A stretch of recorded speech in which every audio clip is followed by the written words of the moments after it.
আজকে আমরা সূচকের একটি অঙ্ক করব।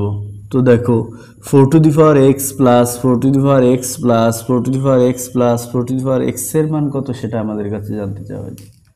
তো বন্ধুরা অঙ্কটি 33তম বিসিএস পরীক্ষায় এসেছে। তো যে কোনো সরকারি চাকরি পরীক্ষার জন্য গুরুত্বপূর্ণ। তো বন্ধুরা এই ধরনের অঙ্ক আসলে আমরা দেখো এখানে 4 টু দি পাওয়ার x কয়বার আছে, 4বার আছে, তাহলে একবার কমন নিব। তাহলে আমরা যদি একবার কমন নেই, দেখো কমনের অপর নাম কি, ভাগ। তাহলে 4 to the power x K 4 to the power x দ্বারা যদি ভাগ করি তাহলে হয় 1, এই প্লাসের প্লাস, এটাকে এটা দ্বারা ভাগ করলে হয় 1, এই প্লাসের প্লাস, এটাকে এটা দ্বারা ভাগ করলে হয় 1, এই প্লাসের প্লাস, এটাকে এটা দ্বারা ভাগ করলে হয় 1। এখন দেখো আমরা যদি ক্যালকুলেশন করি 1 2 3 4, তাহলে এখানে হবে 4।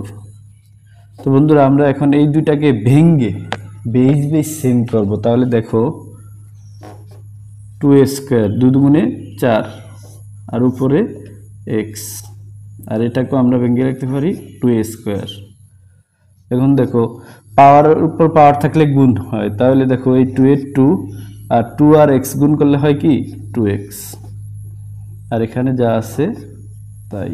এখন দেখো বেস দুইটা সেম এবং গুণ আকারে আছে, তাহলে বেস দুইটার একটা লিখব, আর যেহেতু গুণ আকারে আছে তাহলে পাওয়ারগুলো কি করে দিব, যোগ করে দিব। তাহলে 2x প্লাস 2, 2x প্লাস 2, তাহলে এটা অ্যান্সার। দেখো গ নম্বর অ্যান্সার।